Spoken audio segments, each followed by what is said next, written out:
on the computer. Okay, so somebody, yes, I've actually made a video last night about UCSF. I'm gonna upload this after, as soon as I get done with this session, but you will have it in the next few hours. So, okay, all right. So, few of the things I'll say is that I would highly appreciate if you would unmute yourself and ask questions or turn on your camera. Like, it's more interactive for me rather than just me talking to the screen. I can do it if needed, but if you want to unmute, speak, that would be just more easier for me to talk to you as a one-on-one person. But we can talk about Caapid. I know there's a lot of people who messaged me in the past couple of weeks. I'm just getting time constrained these days that I'm not able to answer all the questions.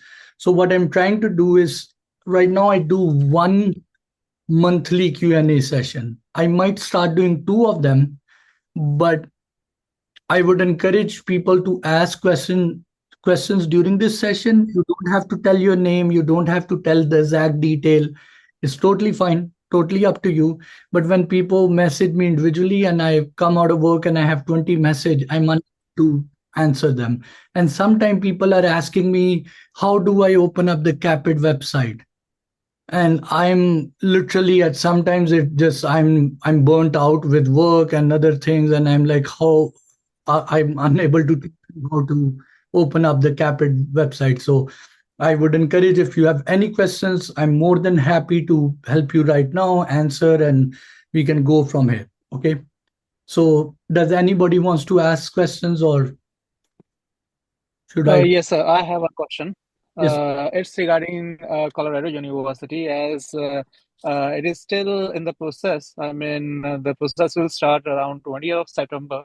So I'm asking, I haven't applied for Caapid yet. So is it okay to go with that Colorado University process, or So should I doc, wait till? in order to apply to Caapid, whether it's Colorado, whether it's any school, you have to fill in everything that the Caapid requires. You have to meet Okay, sir. its requirement, and then it allows you to go and apply to Colorado. You can't bypass it. Yes. Okay, so it has to go through Yes. certain process. All right, Okay, sir. and I know. Actually, Mhm. yeah, sorry, sir. No, Actually, I've been told that if we'll talk directly to Colorado University over phone call, they might appreciate applications. So I was not who's knowing this person? anything. Who's this person who told you this I mean, information? those are in the process right now. Those person who had applied last year, one of the guy told me that if you could, I mean, Again, doc. directly ask Again, them. again. One thing I'll tell you. I'm sorry. I'm stopping you. Yes, There are about, what, right now we have about 38 people, 37 people up here, right beside me. yes. And all of them will tell you, a lot of them, people reach out to me and they will ask, "Oh, I've heard this from somebody, can I go this route?" And usually whenever somebody tells me something new, my first question is, what is the source of your information? Who is that individual who? If Capit, Yes. if Colorado's website allows you to do it, or says that, Hmm. they will say, or Dr. Baskran or Rana, somebody like that who works there told you, maybe it's true. But in my information in the past 5 years, I haven't heard this. And if whoever Okay. told you this, you should then ask them how to do it. Because in my universe, in my universe, Hello. in my Yes. world, you have to fill in Capit first and then you fill in Colorado. I've never heard of Okay. to bypass it and do it. No, if somebody found a way, then they can help you. But I've never No, heard. no, sir. Yeah, sir. This is the reason, sir, I'm asking you because you are a better guide and you have experience. So those persons are in process. So somebody First told of me. all, So it is. understand. I'm going to tell you, and I'm not just saying it to you, I'm saying it to everybody. This is a very big pool of people, like 17, 1800 people are applying. And there are Yes. coaches. I don't know these people, but a lot of people have told me that there are coaches who are teaching or suggesting certain things. Like it's like a lot of malpractice is going on. Imagine if you go to Okay. India, Pakistan, in a small village, or in Iraq or in Nepal, and you go to the local village and you get to hear that somebody is putting cottons on carious tooth and fixing them. You will say this is a lot of malpractice that is happening. And when I hear, Yes, sir. I don't blame them. I tell all the students, use your own best judgment to filter out which information to absorb and which to avoid. Mm-hmm. Understand? Yes, sir. So, Yes. overall, I would say if somebody says you anything, my second question will be anything, and it can be true because I have limited knowledge, right? Just ask them, is there anywhere officially written anywhere on their website where I can pursue this? Just ask this. Is Okay. there anywhere on the website, or do you know any individual that I can email? If their knowledge, Okay, sir. their information is true, they will get you Mm-hmm. connected to that person, right? Right, sir. If they are just, because a lot of problem that I see in Pakistani Indian community, the Desi community, they will make false claim just to look big in front of a new person. For example, Yes, sir. when I was applying, they will say, "Oh, I know somebody in school, they will get you accepted right away. Don't worry, I know a lot of people." And then you realize that person is bullshit. They just Yes, sir. find newbies and they create these lie statement just to look big. Do you? Yes, sir. I And get I'm it, sir. not just talking to you, I'm talking to everybody who's listening this. That when we Mm-hmm. are new in the process, we are desperate. When we come to US, we are looking for jobs. And a lot of people are there who want to take advantage of us. So I want you Yes. to filter out the wolf from the sheeps. Do you Mm-hmm. understand? Yes, sir. So next time, if somebody gives you an information, and it can be true, and I might not be aware of it. There's a lot of things in Caapid in dental school that I'm not aware of. I learn from people too. But my first question is if do you know anybody who went through this process who can tell me, or is there anywhere written officially, or is there anybody in the school that you know of that can help me? If they can do Mm-hmm. any one of them, well, their knowledge, their information might be right. Right, sir. So because yeah, that would be my suggestion to everybody. I hope that makes sense, like overall, just to be careful with what you're taking in. Like I'm sorry, I'm going to go on a tangent. People who are preparing for interviews, this is for you guys. I was preparing somebody and they had failed a board exam. I'm just creating, like they had two attempts. And I said, if the school asks you, tell me about a failure in your life, will what answer will you give? They said, well, I failed the board exam. And I like, yeah, let's talk about that. Like, you can always say that I had failures in my life, but in my 2023, I was giving a board exam, and at that time, my grandma died, or I was sick, or I was overwhelmed, and I failed the exam. But from that failure, I learned that I need to be more focused. I need to get mentorship and coaching and focus on the right areas and improve myself and attempt that exam again. And in my second attempt, I was able to pass. So I gave not exactly this, but kind of an answer like this. And when that person heard it, they said, well, this answer sounds good. But if I tell them about a failure, won't I look like a weak candidate? And for Mm-hmm. a second, I said, well, you are a human. You're in your 30s. Obviously, you have failed in your life. The reason the Mm-hmm. school is asking you is because they want to see, are you authentic enough to talk about your own weakness? And the main thing in this is, I hope the rest of the people who are listening this, it's not about your failures. It's about what you learned from your failure. Do you understand what I'm saying? Even in your personal Yes, sir. statement, if you failed an exam, if something got delayed, it's fine. America is all about second chance. They encourage people, but the point is they want to see you as a stronger person who comes out. Now the caveat was That person told me that they got interview prep from a organization in India who told them not to talk about this. And I was so pissed. I was like, who is this person who doesn't understand human psychology or America or American institution and telling people to hide their weakness? The whole thing about interviews in dental schools or in communication is talk about your weakness. If I tell you, like the other day I did a extraction or an implant and it failed, but after that I had a complication and I talked to my mentors, I tried to read books and I tried to figure out why the implant or that was failing, and we were able to figure out that it was the abutment loading, and we had to retreat or explant the implant and then put a bone graft and do the treatment all over again. But we were able to learn a big thing out of that. You will say that's how dentistry work. We all did some procedure and we all fail and we learn and we become better. That's the reality. Yes, sir. Now, if somebody tells me never to talk about your weakness, well, that person doesn't know bullcrap. That person is just teaching wrong. And what I'm Mhm. lately saying is there's so much malpractice. The word I'm using is like wrong teaching going on, wrong information by, I don't know, random coaches in random part of the world who have never done dentistry or doesn't know dental school. So overall, I'm gonna say is be watchful of who you listen to. Please. I could Yes, be wrong too. I'm not saying I'm 100% right, but be a little bit critical if anybody provides you any new information. Does that make sense? yes, sir. Right, guys.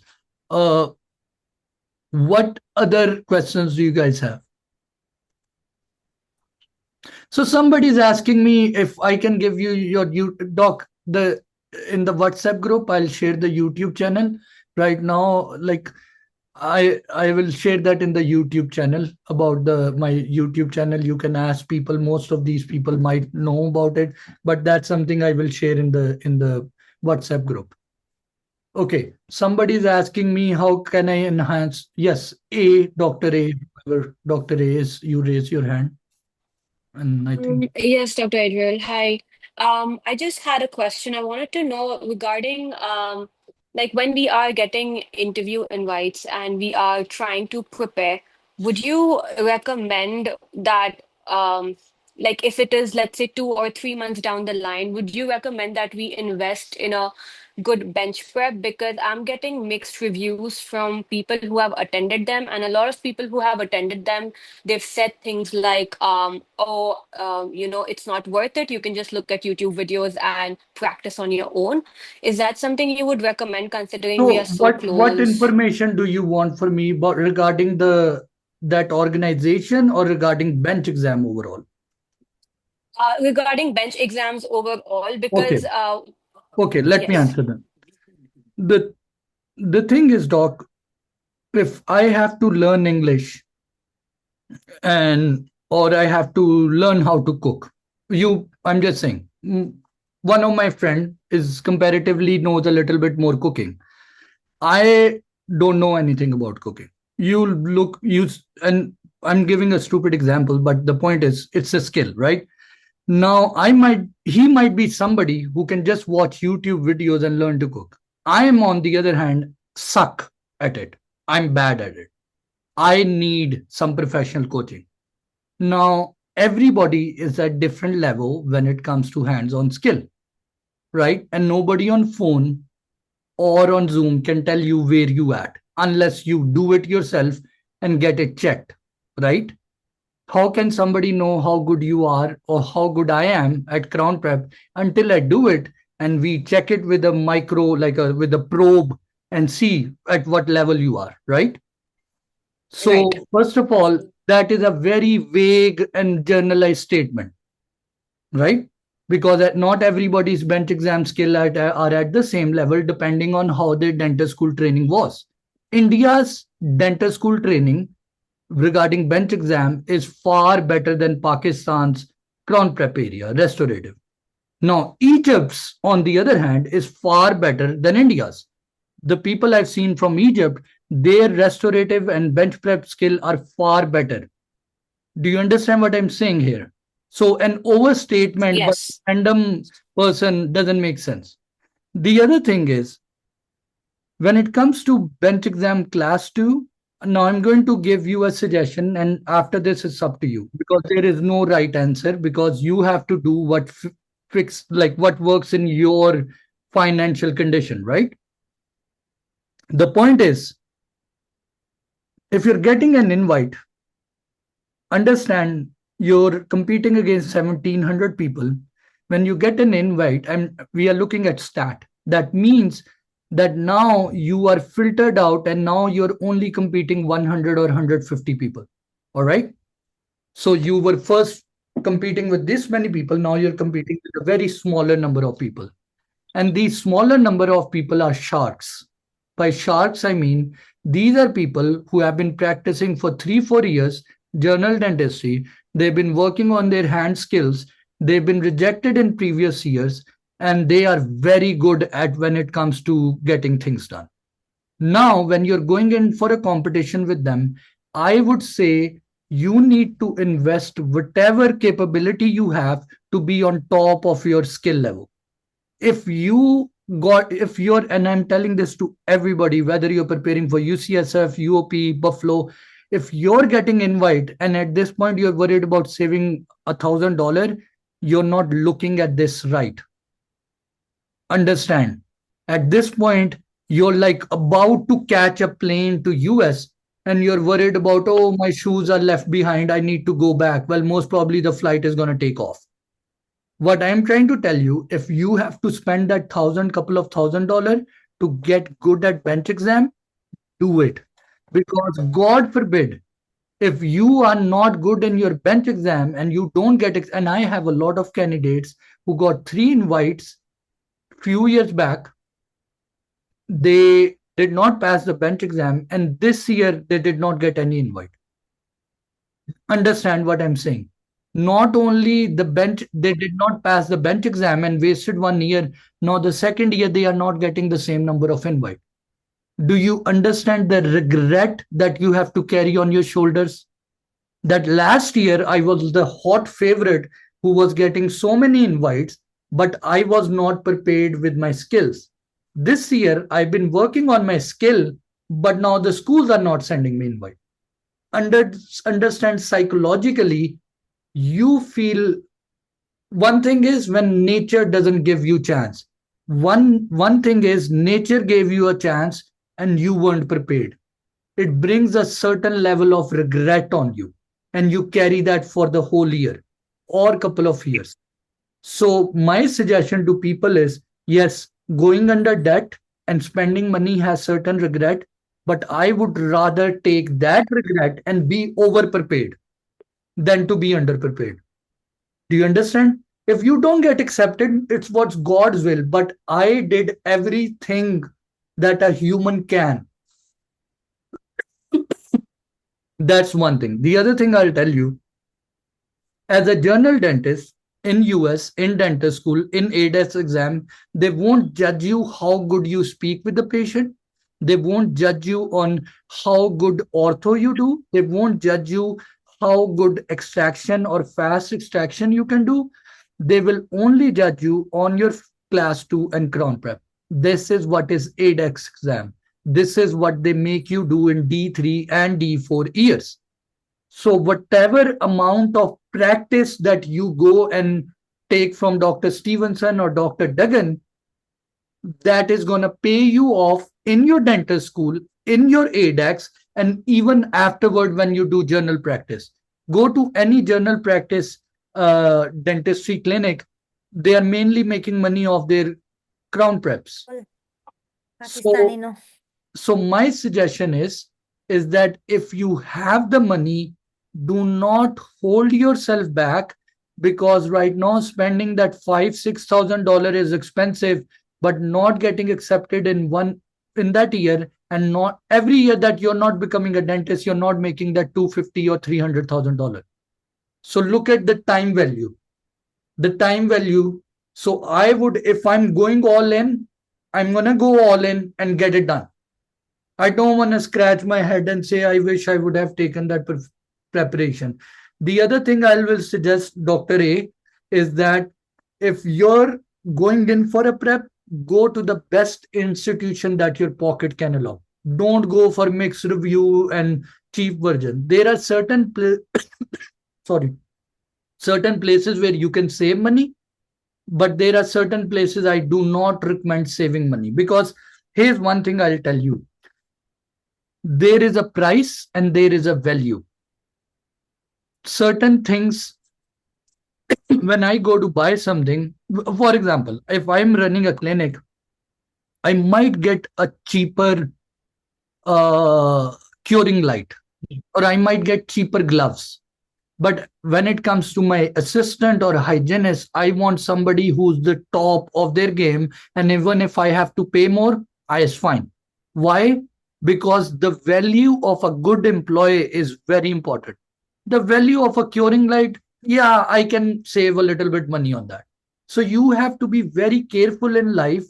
Where are you spending more and with what is important? Like, does this make sense, Doc? Or I'm giving too much of a further speech? Oh, yes, Doc, that makes complete sense. So look at the bigger picture. Look at the things. Do not, because this crown prep, I'll tell you, I keep saying this. I don't know if you heard in my videos, I keep repeating. When I was going into Colorado, COVID came, so they stopped their bench exam. And I was scheduled to go to Stevenson. Flight cancel, everything cancel. I could not go. I tried it again. Then again, COVID lockdown, no traveling. When I went into school, my friends who had taken Stevenson course, they were like flying through it. They were like, would go and zup, zup, zup, go away. And I literally, people would see me like I was a story up there, that every day, whether it was snowing, I would be in the lab till 9, and I would carry, because during COVID we didn't had lockers. So I would carry a whole big box in the snow and walk back to my apartment. And people would be seeing, because I was suffering, because I did not knew how to do proper crown prep. And that would have saved me so much stress if I would have spent that money and done it. But the problem was, and I was willing to pay that money and go to Stevenson, but it was COVID. So it was something that God decided I can't. But do you understand what I'm saying up here? Yes. And if you were in Pakistan, I don't know about India and Egypt and Turkey and other places, but I can tell you, in Pakistan, even if you don't know how to do a crown prep, you can still do a BDS. In the US, you can't. You won't stand a day. You won't. It's the first thing that you have to do when you go in, and they will beat you over it. So do it. Okay. All right. Next question, guys. So I have a question. This is regarding Stevenson only. The last time I checked on Stevenson website, so it was showing there are two preceptorship courses. One is of 2 weeks and second is of 4 weeks.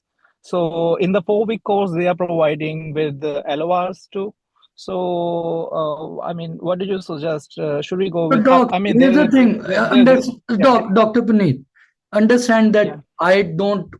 I write personal statements. I do Yes, sir. I write LORs. I prepare people for interview. Why do you think I would say go get it done with Dr. Stevenson? Understand? What now you're asking me, do I suggest that you go it done when I do it myself? No. What I'm Sir, saying, it is not like that, sir. Sir, actually, I am into it. I want to go to Dr. Stevenson for a course, for preceptorship course. But the thing is, the price difference in that course, 2-week course is like 8,500 and 4-week course is 13,000. So price difference is high. So that's the reason I was confused whether to go with the 2-week or the 4-week course. So that's the reason I'm asking you. Doc, you're not understanding what I'm saying. I do not work for them. I only suggest to take the bench exam. And I'm actually I'm right now, I talk to Dr. Duggan. I'm doing interview with him. He's offering me 10% discount, and I'm not making any profit of this. I just told him, if I refer you any foreign trained dentist, will you give him some discount? He said, I'll give him 10% off. Right, sir. I don't work for them. I don't give their package advices. I'm just saying that Dr. Duggan and Stevenson are very good at bench exam course. Okay. Yeah, so I'm that's the reason. So just for saving that 100, yeah, the Dr. Stevenson providing that bench exam for 5,900, and Dr. Duggan is for like 5,000. So that's the only reason I selected Dr. Duggan. So bench exam And prep I have a and other. 10% discount on that too. But Duggan has two institutions. There is another doctor, I don't remember that female doctor's name, Megan. She's running Dr. Duggan's name, but I'm not talking about her institution. I'm talking about where Mhm. Dr. Duggan teaches himself. Okay. Now, what Okay. I can do, if you're working with me in anything, I can give you a 10% discount. But understand, Yes. doc, I tell this is one of the things I get burnt out. I There are certain details that I don't have time to look at. I've never even looked at the website recently. I looked at it years ago, but I don't know what packages they have, what prices they have. I don't have the time to go into that detail. What I Yes, could sir. do was I did a Zoom call with Dr. Duggan. I said, "Can you help my students?" He said, "I can give them 10% discount." I said, "Thank you, doc. I appreciate it." That's all I can do, and I can provide people coupon. But if somebody wants me to discuss their prices, I hardly get time to discuss my own prices with students. So it's very Yes, sir. difficult to be involved in such detail level. Uh, And I'm not saying so, it to you. Let yes, me, sir. I'm telling it to everybody in the recording that there are certain areas I can help, and there are certain details that I am unable to do due to time limitation. Maybe if I was off and I have time, I would sit down with you and I would help you out. But now it's just more difficult. But if you're going to Duggan, Dr. Duggan, I can provide you. And if you're working with me, if you're taking any kind of course, anything, I can provide you that discount code and you might be able to get another 10% off. Yes, sir. Thank you, sir. And sir, regarding as you suggested right now, anybody can write LOR. I mean, I am confused whether because I moved to US like 8 months ago and I don't have much volunteer experience too. So I was confused because I am trying to go in this cycle, Caapid cycle, and I don't have any specific LORs from here. So one of the reason I am asking you that because the website of Dr. Stevenson suggests that they are providing an LOR along with the course. So that's where I am confused that will that LOR will be helpful in my Caapid application or not? There So is no fixed answer. There is no right and wrong in that. You can do it okay, sir. and you cannot do it. It's not a major deal breaker. Do you understand? Like it Yes, can sir. help you, it cannot. This is again, dog. I can give you generalized idea, but I can't give you answers. A lot of people, and understand. I'm not pointing at out to you. I get calls where somebody will say, "This is my Colorado profile. Will I get accepted?" And I've started telling people that I'm not a peer or a guru that who will say like I will look at your palm and say you will get accepted. A lot of these things, there is no right and wrong. You can do whatever the best your pocket and situation and location allows you and keep working hard. Eventually, if you're supposed to get accepted, you will get accepted with Adriel's help, without Adriel's help, with Dr. Duggan's help, without. At this time, I know as a student you are financially constrained, or Dr. A is, or whoever. You have to do the best, whatever you can, and just keep hoping for the best and keep working hard.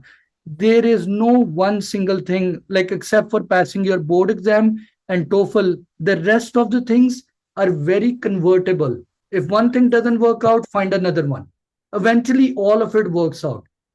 So, if Yes, you ask me this kind of question, I will say there is no right and wrong. You will get in, trust me, as long as you're working. If you don't have money, find a different way and do it from there. Does that make sense? yes, sir. Okay, good. Thank you. Completely. And not to understand, Doc, usually when I'm saying things, I'm not saying it to you. I'm saying it on recording for everybody to understand the mindset. What is happening with me when I started this Caapid work, I was 20. 9 years old or 30 years old at that time, right? Most of the candidates were actually older than me. And then there was a Mm-hmm. time when people were my class fellows, my age fellows. Now Okay. I'm getting to a point where I'm getting older, I'm doing other things. And now when I'm talking to people, it's my problem too. I'm expecting them that they have already watched the videos and they will understand what I'm saying. And people have different level of knowledge regarding Caapid, right? You came in few months ago, somebody has been here for 8 years. And for me to create an equal level of mindset, it's a lot of work. That's why I'm doing more of these sessions and I'm speaking so I can create that mindset. So when I enjoy giving answers when they are at advanced level, when it makes me think about things. Does that make sense? That's why I'm using your example to talk to other people to create understanding regarding Capit. Right, sir. Okay. All right. Sorry if I'm speaking more than I should, but okay, let No, me. no. There's a question on somebody asked me, how can we enhance our CV as a general dentist in UK? Well, if you, first of all, if you are making good pounds, take CE courses, preceptorship in US. If you have money, take international courses, get high score in TOEFL. Sadly, I had a couple of people coming from UK who couldn't score good in TOEFL, and that doesn't make sense. Well, it makes sense because TOEFL is not just an English exam, it's a strategy exam. But make sure you pass your exams in good score. And then on top of it, then you can buy a preceptorship, take courses, attend different conferences, and make contacts. How now, Dr.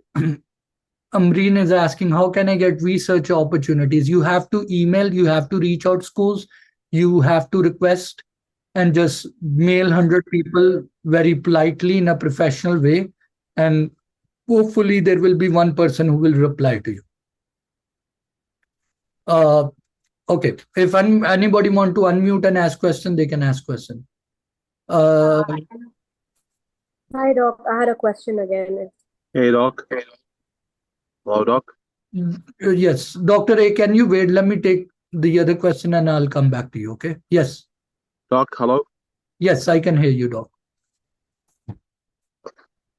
Yes, I can hear you.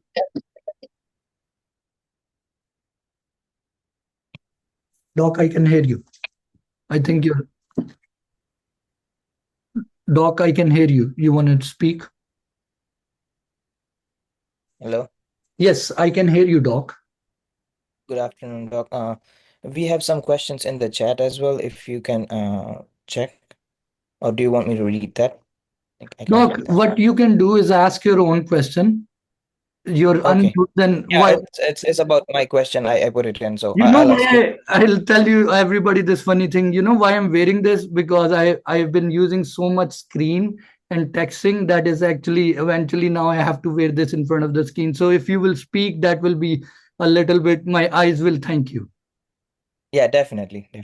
So, when answering a question in an interview, how do you think one should answer about their own self, including the competencies such as problem solving or critical thinking?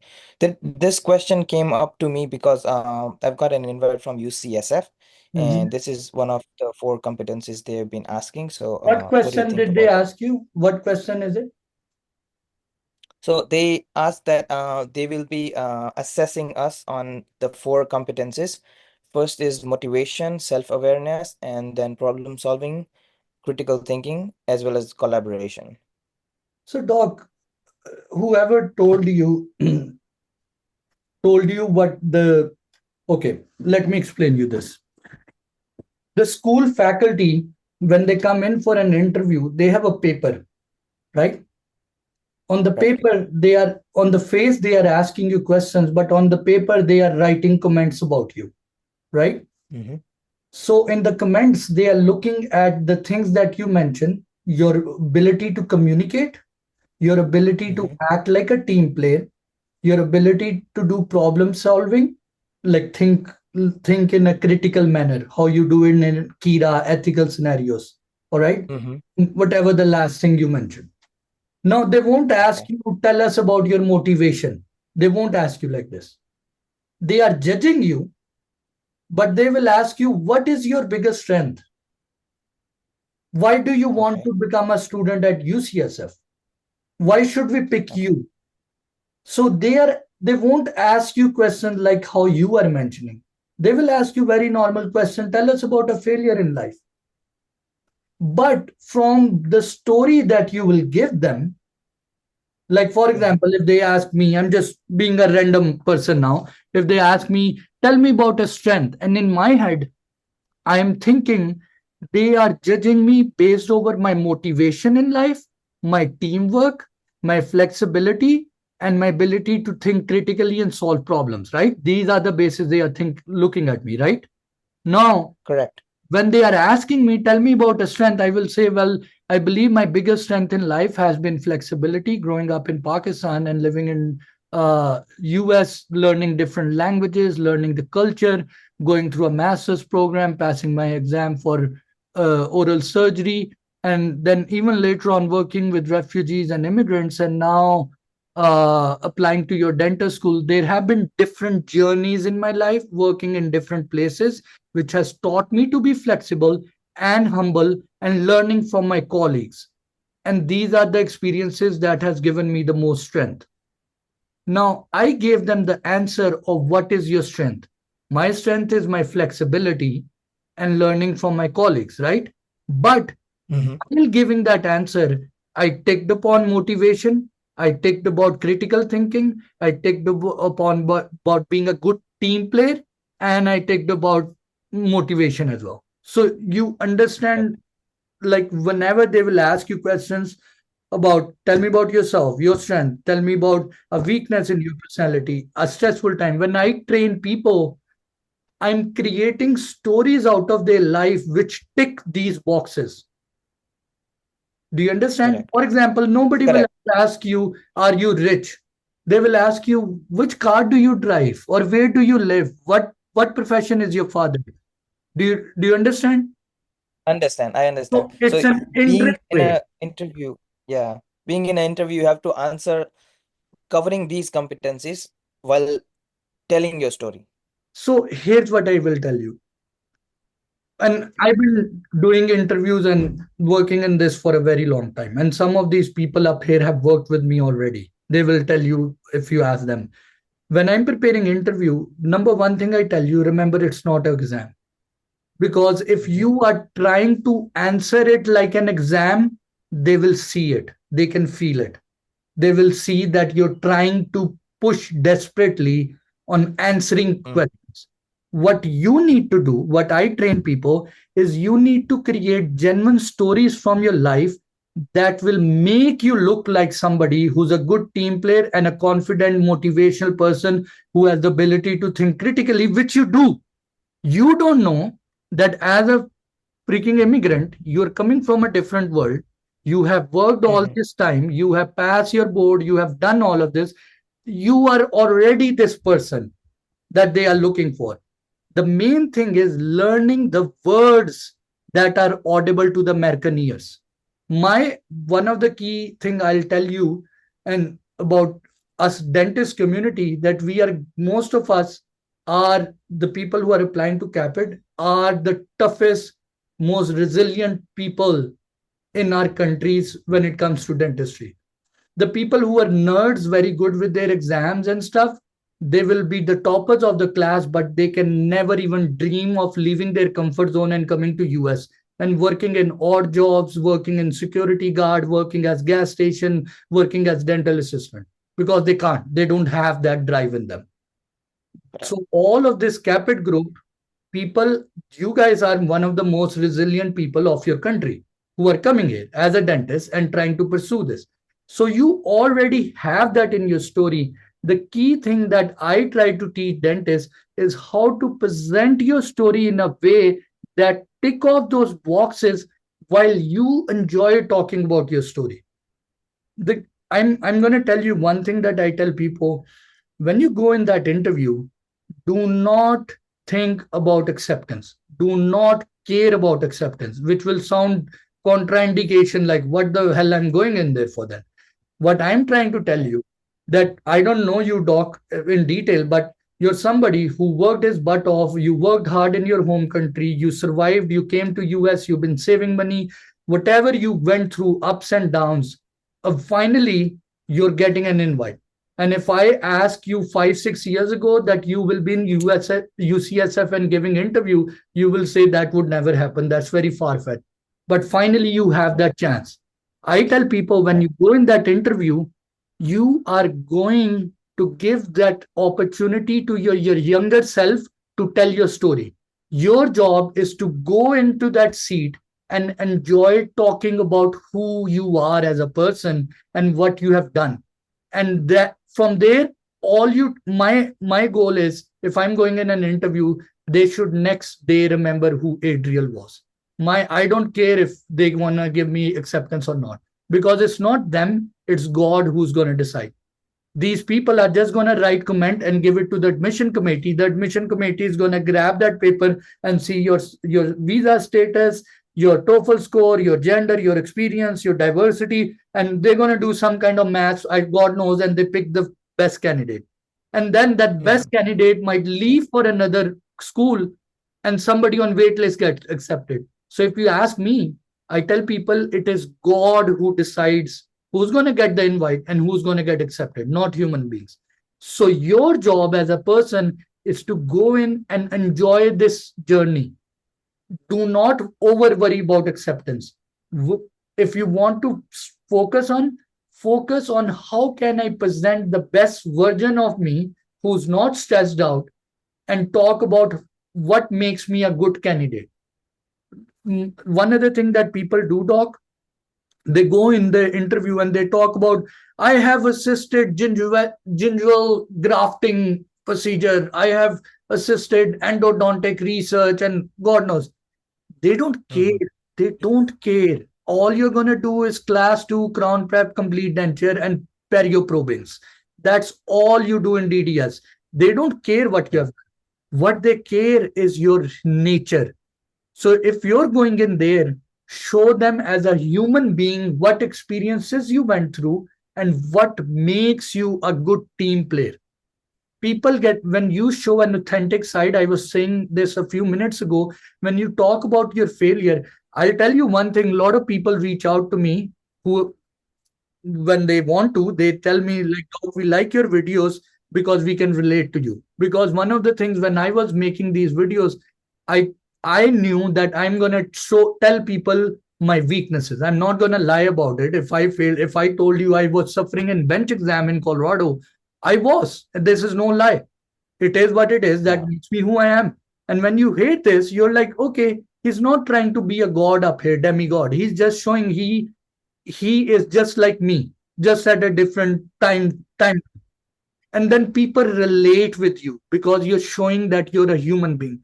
I see a lot of problem with people coming as immigrants from Middle East, India, Pakistan. They want to look like a demigod. I never failed. I've been good at this. I've been good at that. And they're like, we don't care. We want somebody who's more humble, who has faced failure, and who's willing to learn. Now you have to tell those things through the different stories of your volunteer work, of your dental school, of your dental assisting, of your failures in school or exam, and tell them these stories. Does that make sense? I'm sorry if I'm speaking. That makes total sense, Doctor. And I can relate to your previous statement about the getting a bench test course and like didn't get it. Last year I got invite from Loma Linda. I did the bench test and I failed it because I didn't prepare for it through the bench test course or anything. And this year I didn't get invited even. So here's the thing. Since you mentioned this, thank you for being honest about it. Now, when you look back, if you have the chance, would you have taken a course before Loma Linda? Definitely. Okay. Definitely. So, thank you. So people who are listening to this, up here, somebody actually volunteered to tell us that freaking 1 year of regret of not being good enough. You know, in your sleep, you keep thinking, if only I would have cut that crown a little bit better. Only if I would have not nicked that tooth. You keep thinking I would have been in school. And that thought That negative thought becomes a burden on your shoulder. It creates stress on your neck. Even your own family member keep thinking, well, you always fail, you always fail. And that is a very negative emotion. So what I tell people is, if you're going in, go blindly in. Then if you're going, first of all, don't go in. If you're going to go in, then you're not holding yourself back. It's like it's either kind of like, it's a little bit extreme to say this, but it's like a do or die mentality. I have to do the best I can, and I'll see whatever God gives me the result. Because I don't want to sit next year and think, only if I had. That's the worst statement that a person can tell himself or herself. If only I had. I try to tell people to avoid this thought. Okay. Any other question, guys? Thank you, Doc. Thank you so Sure. much for Sure. Hello, Dr. A's question. Let me take that. She was speaking earlier, and then we can go back. Yes, Dr. A, if you're still there. Yes. Doc, I just wanted to ask. I know that we've been talking about this going all in, but I just wanted to ask regarding when we're selecting schools.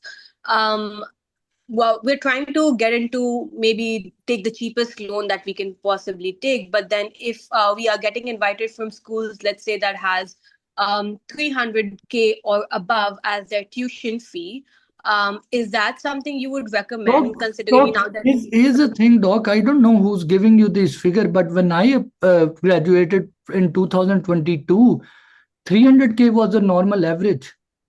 So in 2025, if you think 300 or 350 is more, it's not. Right now, most people have to take about 500,000. Like if 2 years ago it was 300,000, and now if it's 350, well, first of all, this is an average loan. This is not even a lot of loan in dental school. First of all. Second thing is, if I tell people, what's your comparison? Like, okay, if I say Honda Civic is a very bad car, you will say, well, what is the other option you have? And I say, well, I don't have money for anything else. That's the only car I can buy. You'll say, then that's the best thing you have. Take it. So, to answer your question, if you feel like one school loan is a lot, I will ask you how many acceptances you have right now. If you have two, then compare. If you have none, just apply. Do you understand what I'm saying, Doc? Yes. Yes. And for the lack, this is the worst thing I can say to my own community, to my own dental community, Caapid community. I wish I will come up with a better words, but beggars can't be choosers. There are too many of us applying for too few seats. So if you're picky that I don't want to pay 350, well, they will say, you're most welcome to leave. There's like 1,000 similar to you waiting in the line. Okay, does that make sense? Yes, Doc, it makes perfect sense. Okay. Thank you. Sure. All right. And I'm not saying this word to you, just Doc. It's just when I'm saying this in the videos or in public, it's just I'm setting a tone for somebody who's going to watch this video after 2 months again. So, or 2 years, so they can understand what we are. You can be picky. It's like if 7 people are trying to, like if you have a lot of demand, if 7 people are reaching out to you, 7 schools are saying, hey, please come to my school, then you can say, okay, which one of you is the least expensive? I'll go with you. But as of now, if you don't any offer letters, you're just like, give me whatever you have so I can become a dentist. And yeah, one thing I made videos, sorry, a few years ago, I've been telling people, please do not go into dentistry without and there's a whole playlist of financial videos that I made. You're not understanding that in US dentistry is not a healthcare profession, it's a business. It's a business. Please, if you feel like Adriel is charging a lot of money, at least I'm telling you one thing in all honesty, that I do a business, dentistry is a business. The problem with freaking dentist schools at the moment is they don't tell you, but they are a big charging business. They will act like, oh, we are highly academic places which are like teaching you best school of the art thing. Well, they are teaching you the bare minimum, how to not to kill a person, and then they are charging you $300,000 to $400,000 of money just to give you a license. Then you have to go and use your license to learn real skill, pay off your loan, and make money. And the earlier you will learn this, the more realistic your expectation will be.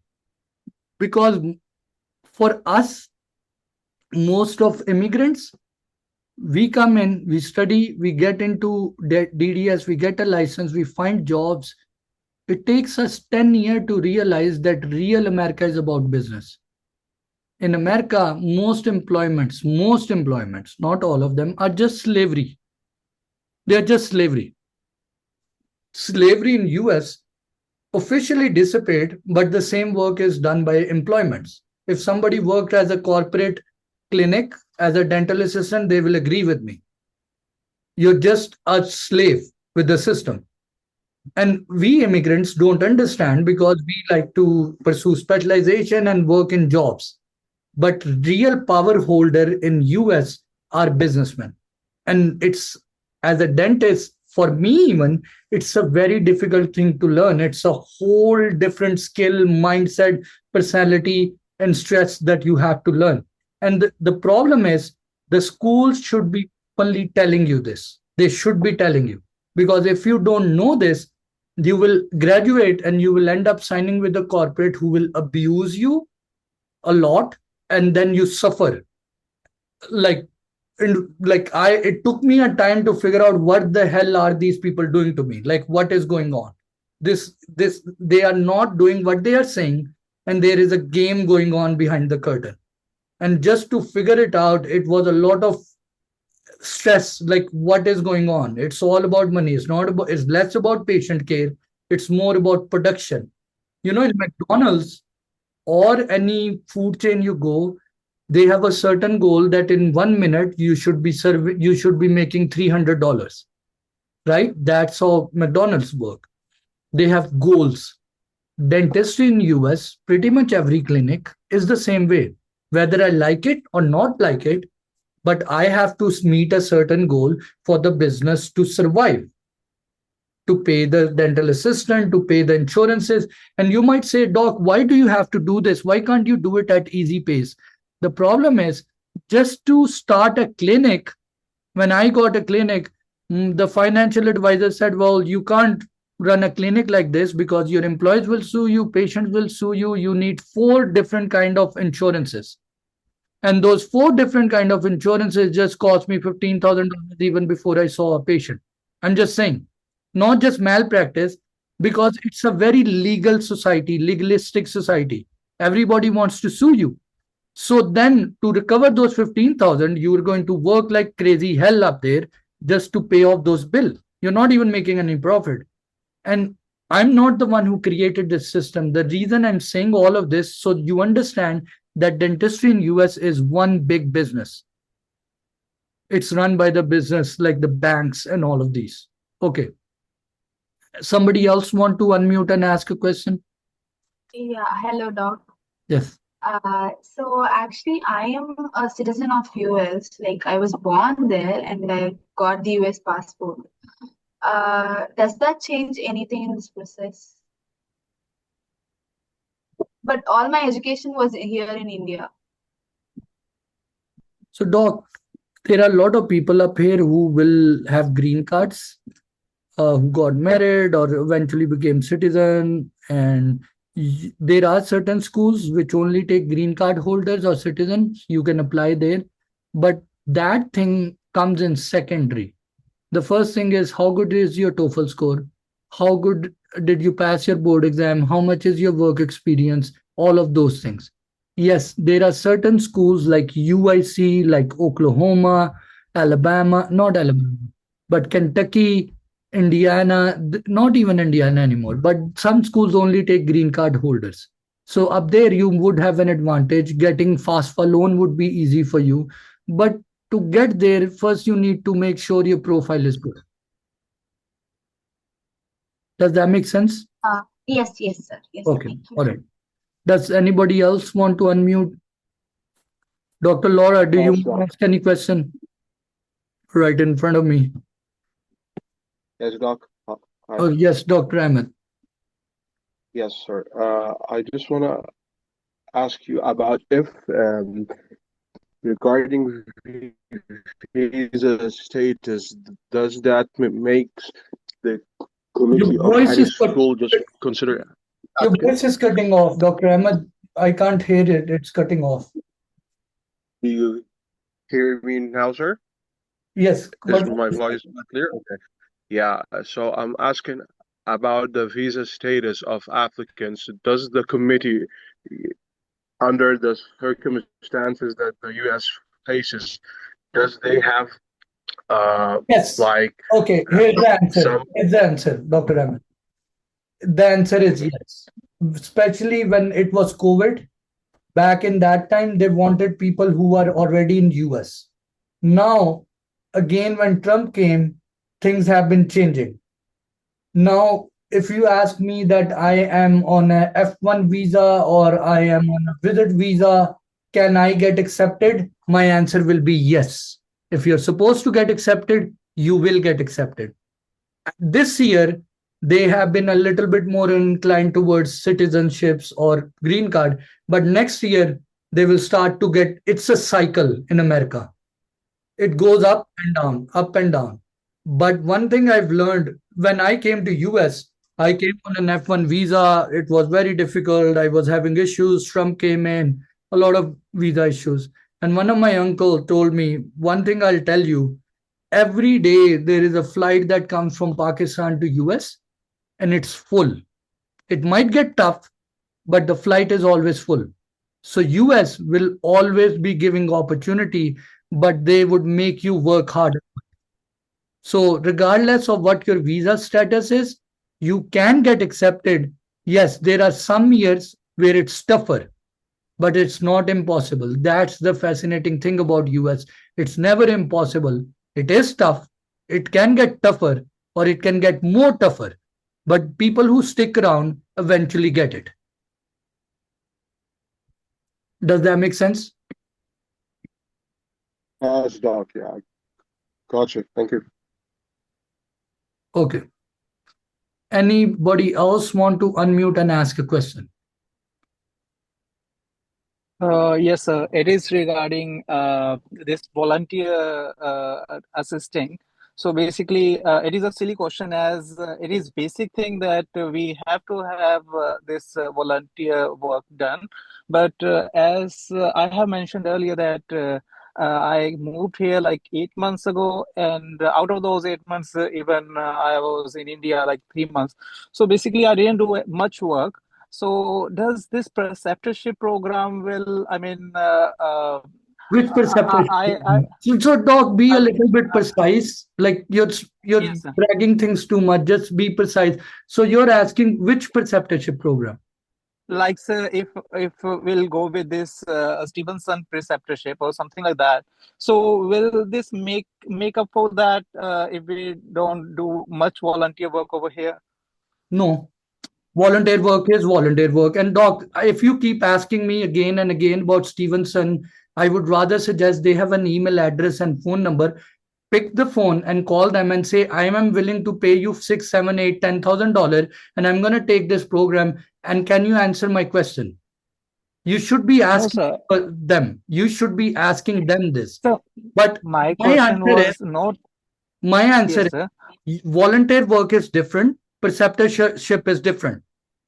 Volunteer, and I Yes, sir. made videos on this, that volunteer work is a very important thing.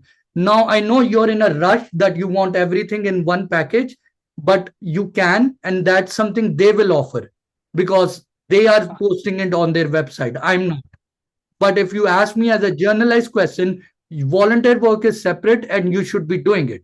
Now, if you want everything Yes, sir. done together, you should call them. Because for me, it's a little bit, Doc, you need to understand they have their business model and I have my own. I don't go to Walmart and keep asking what is Target selling me. Do you understand what I'm saying? My Yes, sir. So my question was not regarding that. It was regarding my time period and the volunteer work which I have not done yet. So it was regarding that how much important the volunteer work Doc, is, I made a video. Now, yes, sir. forgive me, but I get to points where I get overwhelmed because I make videos for just individuals like you to watch. I put my family in a room. I tell them, do not come when I'm making video, and I stick around at night around 11 a.m. after work. I put my coat on, I turn on the camera, and I make about 20-30 minutes of video. Then I edit it and then I upload it so somebody watches it and make a use of it. And recently I made a video on volunteer work where I've been telling people that in US, one of the key things they see from immigrants is that they do volunteer work. Now, I know you're in a very fast rush in life, which I can hear, but I'm trying to tell you is that there is certain people who are applying up here. I can take names and tell you I know individuals in this group who have been applying for 4 years, 3 years, 5 years. There have been people who have been in US for 8 years. And now I know you've been here for 8 months and you really want to get it done, but welcome to America. This is my Yes, answer at this point. You have to do the freaking hard work to get there. If you have to do yes, sir. partnership, that's a separate thing. Volunteer work is separate thing. Now, if you keep asking me if I pay Stevenson and I get this, I don't have the answer. You need to call them and ask them. If you ask me, do I need to do volunteer work? I will say, yes, doc, you have to do volunteer work because that's what I keep telling everybody, that volunteer work is one of the key things they are looking in a good human being. Right, sir. Any Okay, sir. other question? And kindly, if you have any more questions regarding Dr. Stevenson or Dr. ABCD or EFJK, I would humbly request to call their office number. Because for me to Okay. deal with my own business issue is a lot. And then if I have to answer somebody else's business issues, that's not part of my job. But if you want to Yes. ask journalists regarding, and I'm not just saying this to you, I'm saying this to other people as well. If you have Caapid question, to answer it briefly, if you ask, is volunteer work important to get accepted? I will say, yes, doc, it is important. And I made a video which states that a lot of schools are looking at volunteer work. And in that video, I talk about areas where where they are looking for, like working with opioid crisis, working with US Army, working with some kind of non-profit church organization. So spend that time and watch those videos. I know you're in a rush, but trust me, the people who are applying here for the third year, all of us came in a rush and we are in the line, Yes. right? So you have Yes, to sir. do that due work. Yes. Hello, sir. Yes, Can I ask a question? sure. Sir, I'm on F2 visa, and I would like to know that is compulsory or necessary to do any course here in the US to get into dental school, or with But just are you on F1 observancy visa or something? doing? F2, sir. So what are you doing F2. on F2 visa? I'm just a dependent of my No. wife who's doing an MBA. Do you do anything like volunteer work, anything like just go in shadow and stand somewhere? Yeah, No, I'm doing that. I'm doing that in a dental clinic, and I need to do any course like MHA or something to So, get into Doc, dental school. Doc, if you can get a master's, it's useful. But the problem with master's is it's a 2 years of work, right? 2 years of time. Yes, sir. Now, when you say I'm an F2 person, you can still do a lot of things. You can find a community health center, travel there, and start working there voluntarily, right? If you have a little bit money, you can do preceptorships. If you have a little bit more money, you can attend courses, right? If you have a little bit more energy, you can start reaching out, visit, and talk to schools and ask them if anybody has any research position. So the visa is not the problem. The problem is you have to find way to make the best out of what you have. If right now you don't have work authorization, but you have time. I hope so. Yes, sir. I hope so. I could be. Use it. email, go there. If you have money, pay for it. Take preceptorship. Their main thing is US or the Caapid process is not like there is a fixed way to get in. Main thing they are saying is you are a bloody resilient person who's not willing to give. That's what they are trying to see. Okay. All right. Yeah. Thank you so much, sir, for your help. Sure thing. All right. Who somebody else have another question? Well, Dr. Umar, you wrote in the comment. I might miss out on some of the comments. If I do, but you can unmute and ask is what advice would you give to the upcoming Caapid cycle applicant? I have a 3.9, no research, TOEFL is 105, INBD is 1, residency in PROST. Okay. So Doc, if you can, Dr. Umar, if you can come to US and do more preceptorship, volunteer work, you can do some shadowing, attend some pros conferences, connect with people, be in some clinics, that will be one of the things that might give you a little bit more advantage. Okay. Somebody asked if bench exam require both an amalgam and composite. It just depends on which school are you preparing for. Does anybody wants to unmute and ask question? Hello, sir. Yes. Yes, Doc. Yes. So I'm also same on F2 visa, and basically my background is I did orthodontia back in India, and then I came to US in 2023. Can you hear me? Yes. Yeah. So I cleared my TOEFL and I have scored like 95, and I've cleared my board exams and I've applied for dental school in around, I think, in month of June. Yeah. So like I also have the same question that on dependent visa, what is the best that I can do? And improve your TOEFL. Volunteering. Did TOEFL, you hear me? okay. Doc, the point, yeah. Understand, even if you were a green card holder and you were a citizen with 95, the chances of you getting invite is very low. If you're especially coming from India. So yeah, I talk to a lot of people. I know some people who got accepted with low in their 90s, but understand you're a specialist, right? You're a specialist, right? Yes. You were kind of a high achiever, right, in your country, and then you come to US and you give an exam and you're going below average according to US standard. When they look at, and I'm sorry to put things in this way, but imagine from their perspective, yeah, they can see you can't work, you don't have dental assisting, fine, but she's a specialist. Ortho is a tough residency and all of that. But then her TOEFL is not making sense. It's not adding up to her performance. And it just makes things not clear for them. You're making their life difficult. If you have 110, they will see you as a high achiever in India and in US. So if I was you, and a lot of time people would reach out to me, they have low TOEFL score and they are finding other ways to improve their profile.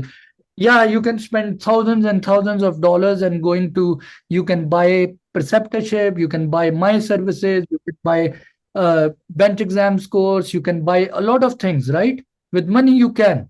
Yes. But nobody can buy TOEFL. You have to do it, right? That's what sets apart from people. So number one thing, if you want to do something, that TOEFL needs to be above 100 or 105 to make you actually look like a above average student. So then on top of that, if you want to do preceptorship, shadowing, you want to do some fellowship, yeah, use money and go wherever you want to, right? That's no difficult part. That's a money game. But the fundamental pillar of your house has to be strong, and TOEFL is one of them.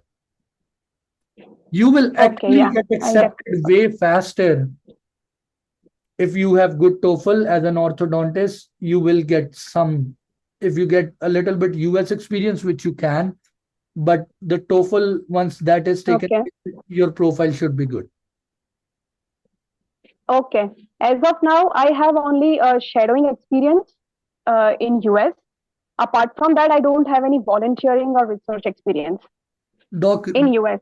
I Doc, have done many research in my understand. okay, I sir. got What do you want? accepted with zero research into 4 schools. I still don't have any research.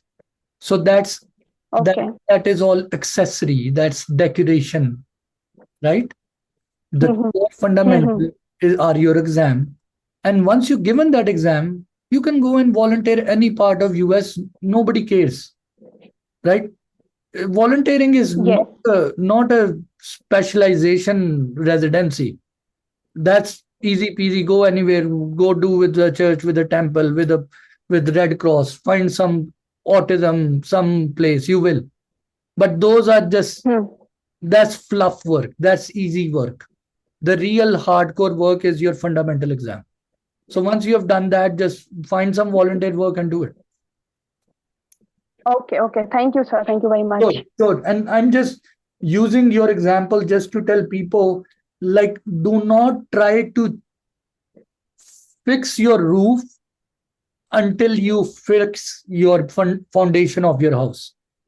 That will make you can get accepted with lower score too, but you will have to work so many things to get your application above. When your application has TOEFL above good score, automatically your application goes up. They see you differently. Okay. Yes. All right.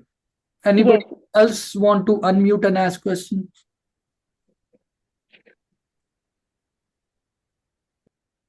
Okay. Somebody asked, do you have an opinion about Dr. Alfred bench exam? No, doc, I've never heard about it. Never worked with them. I never heard any review. This is the first time I've heard about this doc, and I can't give you feedback about them. Okay. Sending our application in the beginning or at the end of the cycle. Yes, doc. I tell this to a lot of people is that when you're the schools prefer people who apply early. Your application might not be the best, but if it was done correctly and early, you will have a higher chance.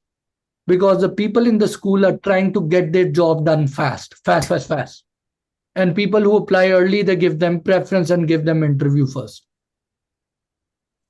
What is better, attaching most recent LOR as a dental assistant in US or attaching LORs from dental school from head of department where I did 1 year of internship? I can't understand this a little bit. If you could unmute and explain this LOR question, I would be. Somebody is asking, Dr. Adriel, is there a job market better for a junior dentist in the UK? I don't know about UK. Sorry, doc. I just know UK's economy suck. I'm sorry, but I know the dentists up there don't make as much money comparatively because they are under NHS. Comparatively, the economy is weaker, but I don't know about the job market at the moment. Yes, doctor, this video will be uploaded on the YouTube. Does anybody wants to unmute and so somebody asked, this is a very good question. I'm a mother of a toddler and I can't work as a dental assistant. If I was you, I would find a place nearby me where I can go and shadow and do it for a day or a couple of hours. Obviously, if you have responsibility, you have a kid to take care of, do not get stuck with a job which will create stress because your kids will suffer too. If financially you can manage, just go for a couple of hours, do some shadowing and stuff, and until your kid is old enough and you have support, then you can work in the job. Does that make sense? Hello, doctor. Yes, doc.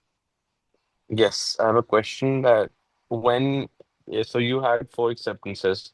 So when you got your first acceptance, did you go to the other interviews or Yeah, because at what that was your time it thought was process COVID. about? So I got 6 interviews actually. Yes. Out of those 6, I did not give the UOP because I've already got an accept. UOP was the last one. Imagine this was the time. I got Colorado Yes. first. Indiana rejected me, just to let you know. Yes. And NYU, I got UCLA and UCLA and USC. I got UOP was a 5-day one, and one of my Pakistani friends told me not. He was like he was also applying, and he had an interview, and he said, "Well, it was just 5 days of another interview. It didn't make sense for me to Yes. go there, so I did not go there. The rest of the 5 that I gave, I got the acceptance. For me, the major thing I went to Colorado because it was starting 5 months earlier than rest of the schools, Yes. and it was shorter, 24 months. UCLA and Yes. USC was 24 months too, but I would have graduated 4 months late. Now in my world, every month that I'm not making $10,000-15,000 as a dentist, that's a loss, right? Time is the biggest value. Yes. Which Yes. you can US, if I would have not gone to Colorado, maybe USC would have been my option because USC is a good school too. But I did not wanted to live in California. That was my. I lived in Philadelphia. I lived in DC. I. It's just too much stress for me to live in like coast areas. It's just a lot of time, craziness, and I don't like that crazy madness because I become one of them. So I wanted to stay Yes. away. So Colorado, I thought would be a little bit more calmer and early would start and early I might get done. So that's why I ended up. And Colorado is not expensive. And I have another follow-up question. Like, before accepting any university, did you think about that? Okay, this university has a good chance if you want to do a postgrad, or are Yes. all of them USC, the same? USC, you can go from any place. Number one Yes. thing, I'll give you a sad news that DDS, advanced DDS program were never made for specializations. Imagine and understand. Okay, understand that America is not a country that likes to give free food to the world, right? It's a very Yes. business oriented and its first interest is its own people. The reason they Yes. opened up these chairs for us or these position is because in rural part of America, there are a lot of people who don't have dentists, general dentists. Okay. Okay. If they need oral surgeons or endodontists, they will open up chairs for them, right? Yes. So Yes. right now, mainly advanced training programs are for people who wants to pursue for general dentists. Now, my colleagues who were with me in DDS who pursued postgrad, they actually had to do 1 year of AGD or GPR and then apply. Okay. So it's up to you if you want to. And there are certain schools like Columbia, UCLA, USC, who have a little bit higher number of getting accepted to postgrad, depending on which postgrad you apply and which position. Like everybody thinks I am going for a perio residency. Well, I'll tell you one thing: the perio residency in UIC is totally research based. All you do is Yes. if you go to Ohio State, it's different. If you go to Okay. Colorado, it's different. Yes. Okay. So it depends on where you go because the training Yes. can matter a lot. All right. And Yes. whenever training is good, all the local American kids want to go there. Do you understand? Yes. And they will always Yes. give them preference over you unless you're Okay. like the star hero of like amongst them and they know you very well. Most Okay. people, immigrants who got accepted to postgrad, they had to do more year of education after DDS to get accepted, or more work experience and education and then get accepted to postgrad. Now I was at Okay. where I was considering postgrad, but my problem was I was 32 when I got graduated. And when I was looking at the whole system and the loan, and I couldn't see myself being in school for another 4 or 5 years. Yes. Because if you're going to come out after 4 or 5 years, and after that, you're going to understand how to pay your loan, how to deal with IRS, how to deal with the legal system, well, you are going to be way behind in the system because Makes the sense. system is made for business. I Yes. would rather be a 26 years old business owner in the system than to be a 40 years old graduating from a school. The schools are, Yeah. because if you want to do wisdom teeth, if you want to do implants, if you want to do endo, if you want to do ortho, get CE training and do it as a general dentist. Nobody can legally stop you as long as you don't screw up a patient and get a board complaint. Yeah. Makes sense. Thank you so much. Sure. All right. Doctor, I do have a question, please. Yes, sure. From your own experience about Colorado, what makes the school so special? Doc, are you on my YouTube channel? I'll share with you a video that I posted last week. It's in detail, about 20 minutes of video that talks about what sets Colorado apart. It talks just to like the holistic view, the school integrates with you with the local student. It just has good pros and perio faculty. They have digital lab. Overall, they look at things very holistically. They provide care to a lot of underprivileged because it's the only dental school in the whole state of Colorado. So they take care of a lot of poor and underprivileged people. So, and Okay. for more detail, I have a playlist of video. I made one video three. So a lot of you guys, you might have questions regarding financial situations, regarding interviews. Understand that I've been making videos for 4 or 5 years. I know it's a little bit difficult, but if you go on my YouTube channel, you might find answers to a lot of questions. So for Colorado, I have made like 4 or 5 videos. I've done interview with my class fellows, and there's a whole playlist on Colorado. So you could watch the whole playlist and like you can get a lot of information up there. Make sense? Talk. I'll share that afterward. Okay, Doc. Thank you so much. Sure. That will help you with writing personal statement. And if you need, I'm right now assisting some people with the personal statement and supplemental application too. If you want to, I can help out with that part too, and I can let you know the charges. Like for personal statement, I charge $600 at the moment. If that's something you need help, you can. But totally up to you. Somebody asked, can we use the same LOR for the next year just to, well, you can, Doc. Usually the recommendation is do not have the LOR date longer than 1 year. Like if you're applying in 26 and it was signed in 25, that's good enough. But if you keep doing like have like LOR which is from 2022 or 23, that kind of looks outdated. So yeah, that would be my suggestion. Comparatively to US, less, but there's a shortage right now. Dr. Sang, whatever your right name is, Doc, if I'm pronouncing it wrong, you can unmute and just ask me up here and Dr. BM, you can unmute and ask me your LOR question because I was not able to understand that. If you want to. Anybody else want to ask a question? I'm more than happy to answer any question. Hello. Yes, Doc. I wanted to ask, what are the job opportunities post DDS versus job opportunities post residency in the US? First of all, Doc, getting into residency is very difficult. Then you can't, not every state gives you an open license to open up a private practice.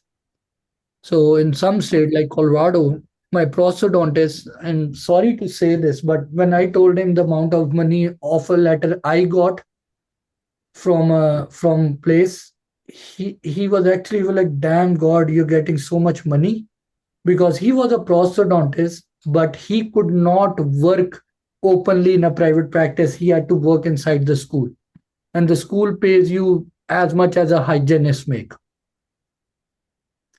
So if you really want to go for a specialization, then you need to know in which state are you going to be working in. The problem is US is not one country. It's 10, 15 countries is in itself because every state works differently. So the So job if opportunities can vary a lot from state to state. And I don't know everything about every state. You would have to do your own research. Does that okay. answer, Doc? Yes, and one more question. I'm on H4 visa, that's the dependent visa. So do you recommend conversion into an F1 visa for better chances at admission? Or should I just keep my visa as dependent and go Doc, ahead if with I was application? moving to F1, I would be doing it for a reason. If you're actually going to study something and you were actually doing something academic, then it makes sense. If you're just doing it, I wouldn't. But again, Okay, so these are things that I'm not an expert in. I am not expert in visas. I'm not an immigration lawyer. I can just give you suggestions, but don't take my words for it. Do you understand what all I right. mean? Because these are tricky things Yes. with Trump and with changes and ICE running around. I would rather talk to, yeah, I wouldn't be the best person to advise on this. Okay, thank you, doctor. If anybody else want to unmute and ask us, guys, I'm more than happy to answer any questions you have. What happens that later on after this session, people message me or call me. It's just at that time it's very difficult to answer. Like I've been using too much screen and I'm trying to avoid it with it's just too much work to do. So if you want to unmute and ask question, you're more than happy. I'm more than happy to answer. Yes, so there's a question regarding when we fill the Caapid application, in that there's a column regarding shadowing. So while filling that shadowing form, so do we have to get an LOA from the doctor, or do he has to fill a form regarding shadowing? I, So I was gonna joke. Where is Dr. Stevenson here? Okay. All right. So for that, Dr. Puneet, the thing is, I'm kidding with you. Okay. The answer with that is uh it's good to have it. If you're saying something, back it up with the document, right? okay, sir. I say I Right. volunteered at UCSF or some other school. Can I back it up with something? That will help. Okay. So if you can, Right, that sir. will help you out. Okay, sir. Okay, Dr. Shah, you're asking how do I change my SOP for the next cycle? If the only change would be I've been doing some more dental assisting. Well, doc, you're not just doing more dental assisting, you've been doing assisting more dental procedures too, right? So you need to sit down, take a piece of paper, and think analytically what things have you learned this year that you did not knew earlier. It takes a little bit of brainstorming, but you need to write those down. And then if you can elaborate, that could be a good thing. Okay. Any other questions regarding interviews? Anybody wants to ask? You can unmute and ask. Guys, I'm more than happy to answer right now because I feel very bad later on. People message me about how can I apply for ECE, LOR, and I tell them on the Q&A session, just ask me questions and I will help you as much as I can. So right now, I'm all yours. I might sound a little bit annoying at times, but I'm more than happy to answer your questions. And bear with me because right now, these days, I just started my own practice. I have been working 80 hours up there. The employees every day do crazy stuff. There are insurances that I have to deal with. And I love working with Caapid candidates. I love it.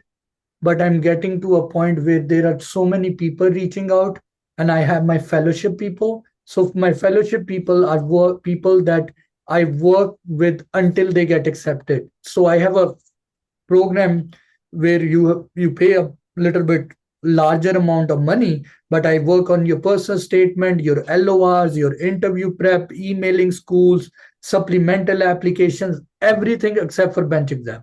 I work with you. And then uh so I those are people on my high purity. After that, there are people who work with me for interviews and stuff.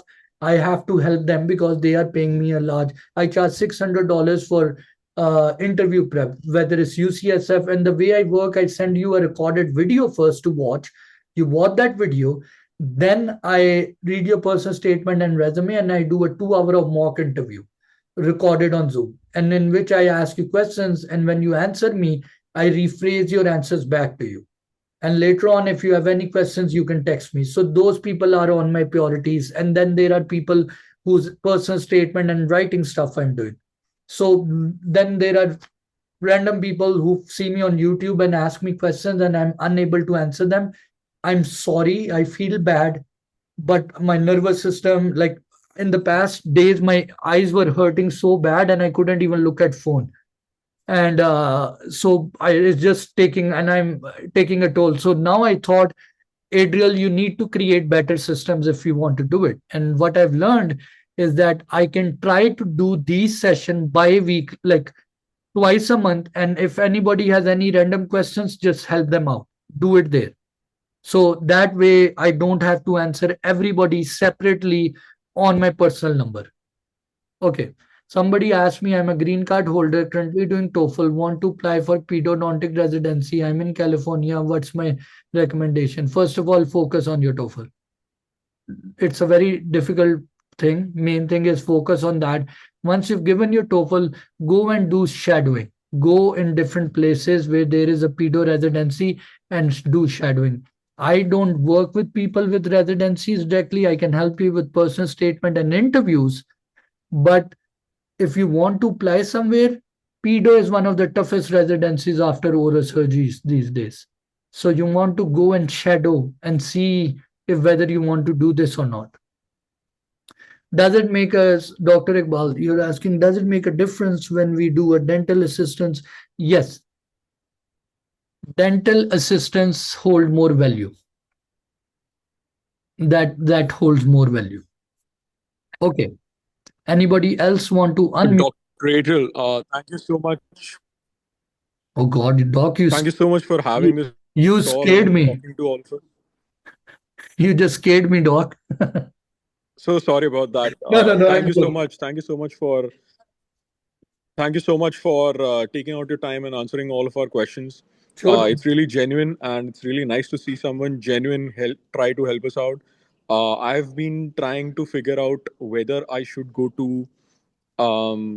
I know this is a repeated question. You have already said that you do know about Dr. Duggan's program, and you help us get a 10% off over there. That is very kind of you as well. I have been seeing on Reddit something called Dr. Ed Farb's something bench test or something. I recently asked the question, but I think I had to leave the meeting, so I wasn't able to get the I answer, which is never why I'm heard asking you about now it, Doc. again. If you already answered, I understand if you don't want to answer. Doc, I never heard about him, and I wouldn't. This is a very risky place you're at because every money, every time, every effort count. Doc, my suggestion is there are certain things, save money on them, and there are certain things go expensive. For example, I'll give you one example. I hope, okay, guys, sometimes I give random life example. Understand the principles. I read a lot of like other book, marketing books, psychology books, business books, whenever I get chance, all the time. And I get ideas from there. Understand what I'm gonna say. I bought a car, an exotic car, which was expensive, at least for me, and it was from Florida. So I bought it. Now, when I was going to get it transferred, I was trying to find a cheap way to get it transferred. Now, somebody told me, don't be a stupid jackass and find a cheap company, and you will end up getting your car damaged, which you're paying so much money, more like a lot of money for me. Rather pay that $500 more that your car is insured in a covered truck and they bring it very safely and deliver it to you.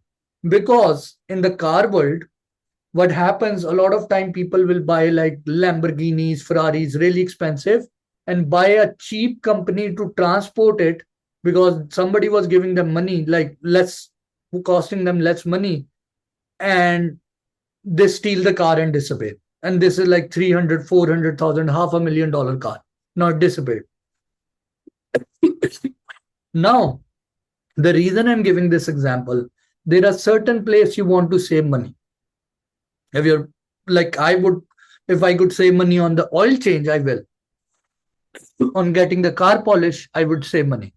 But if I try to save money on the transport, the reward to risk ratio is very high. When it comes to your bench exam, if you're getting interviews, when it comes to interviews, and if you're trying to save a couple of thousand or hundreds at that time, the risk is higher to the reward of saving that small money. So whenever you're making certain decisions, look at the reward to risk ratio. For example, if any one of you do weightlifting, one of the things they tell, doing deadlifts is not very smart, because the reward is very less, but the risk of breaking your back or injuring it is very high, especially as a dentist. Okay. So everything that you're doing, compare the reward to risk. If you ask me, let's try a coffee from a neighborhood which is new, I've heard on Reddit, I'll say let's try it. Even if it doesn't work out, it's $4, right? $5. But if you're gonna spend $3,000 or $4,000 and it's still risky, I would rather pay two more and go to a person that I for sure know is good at it, because if I have to repeat it twice, then I'm paying $8,000. Thank you, sir. That makes a lot of sense. Thank you. Thank you so much for that. Made a lot of sense. Yes. So overall in this process, guys, overall, in not just Caapid, like there's so many decisions you're gonna make. Look at the value of things and look at the reward to risk. There are certain places, if I have to buy some socks or shirt, I might just go and buy it on TJ Maxx. So there are certain places, if you're buying a CAD cam for your clinic, or if you're buying a really big machinery, you want to make sure you get it from good company, because you don't want to deal with it like the repair and wear and tear, right? So in every decision you're making, look at the value, not just the price. The value, understand, certain brands cost you more money because they are giving you surety. Now, a lot of people tell me is that, Adriel, this is too expensive, what you charge. And I know it's expensive, but first of all, I truly believe I'm good at what I do. The second thing is, it attracts a certain kind of people that I want to work with. I've done interviews when I used to charge $200, $100, 200, 300 for a while, then 500, now 600. The reason it's expensive, but it brings me the people who truly believe in what I do.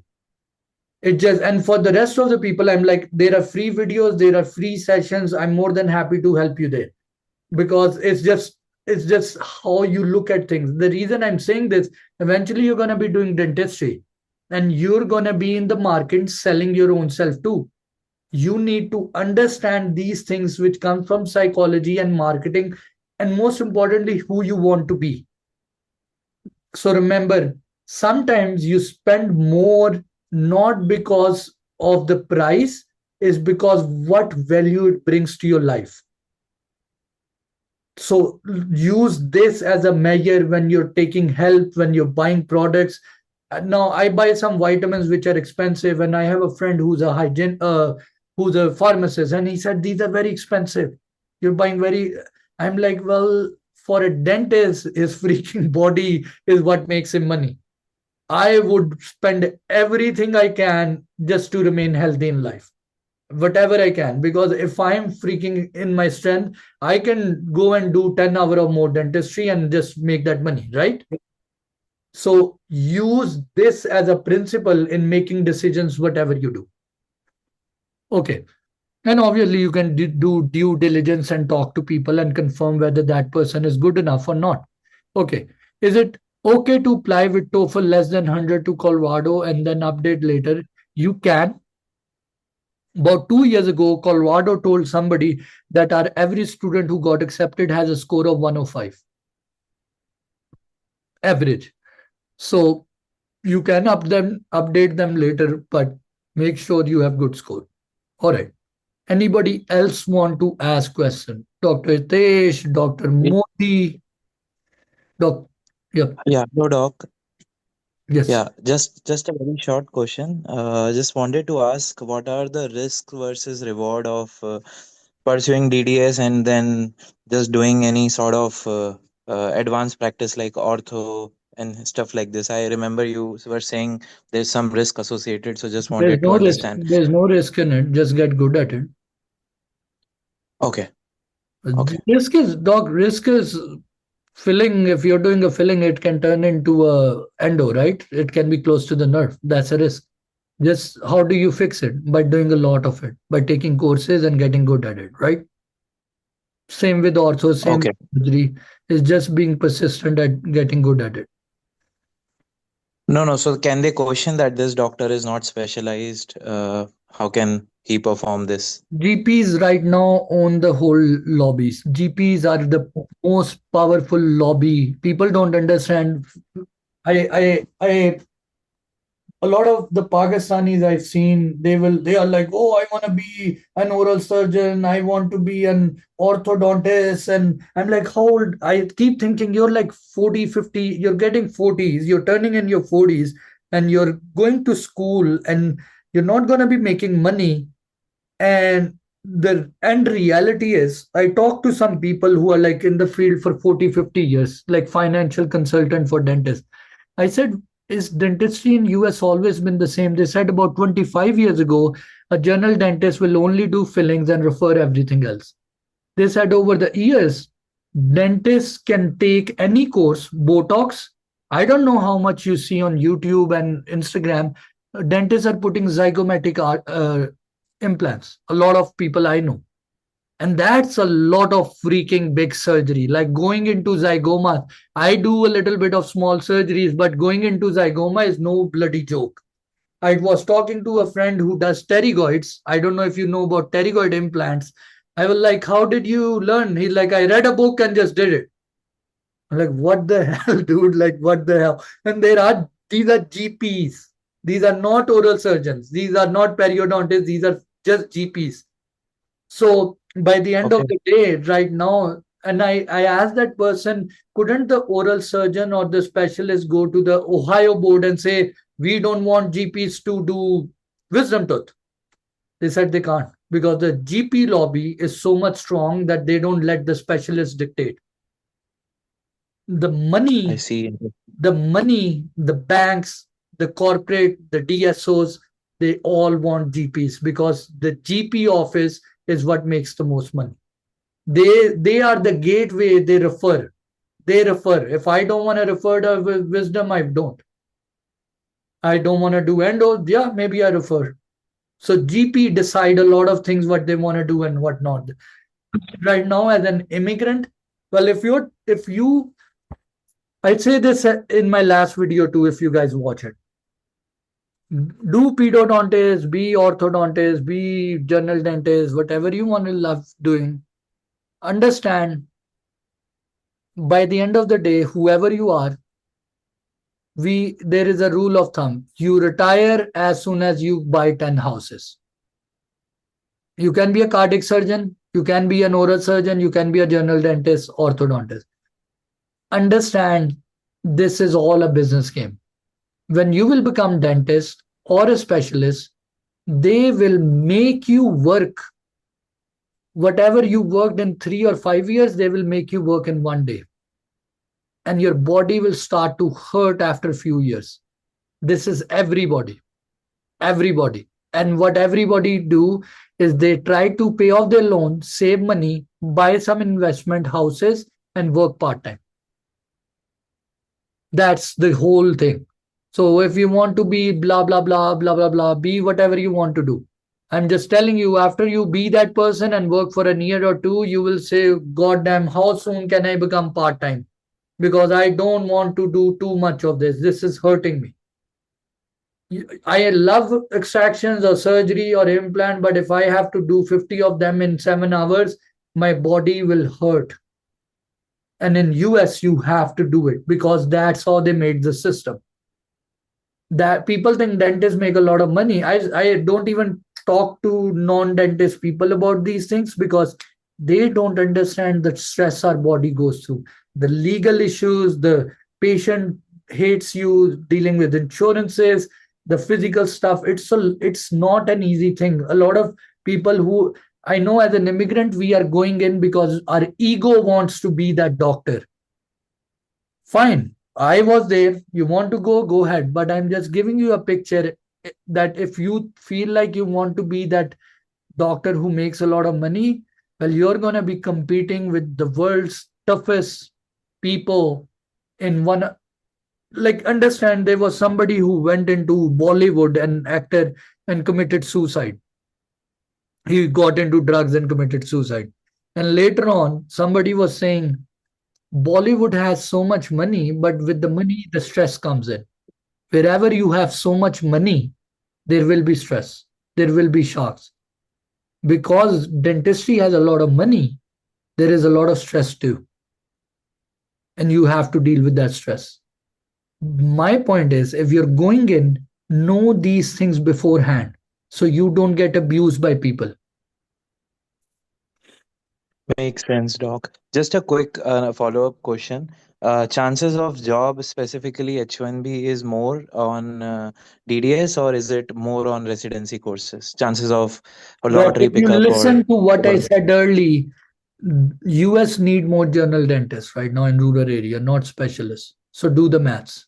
got got it. Okay. Any other question, guys? Somebody is asking what is shadowing. It is to shadow somebody. Google it, talk. It means to go and stand and see what the other person is doing.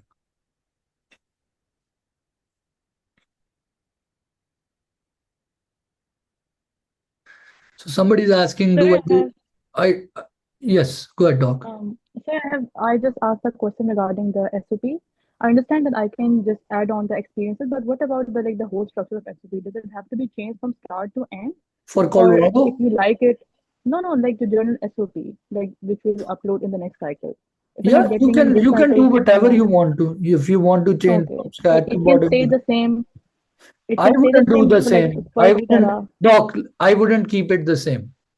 Imagine if okay, not somebody applied to okay. you, listen, if somebody applied to you Mm, last year and you did not yeah. accept them, and then they sit on a Yeah. couch for a whole year and bring the same Hmm. documents, would you like them?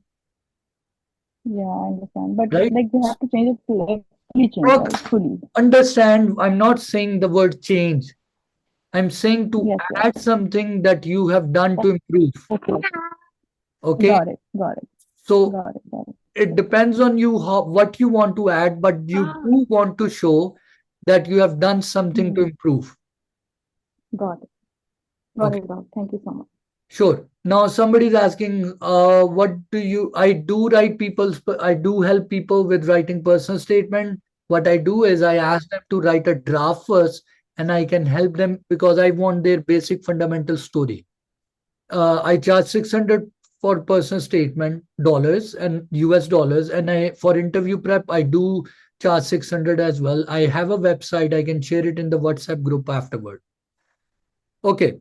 Any other question, guys? Since there are only 24 people left, other people have kind of left now, so I'm gonna stop the recording. If you does anybody has any other question? Okay, I presume that's it. Well, thank you guys, and I hope this helps you, and all the best.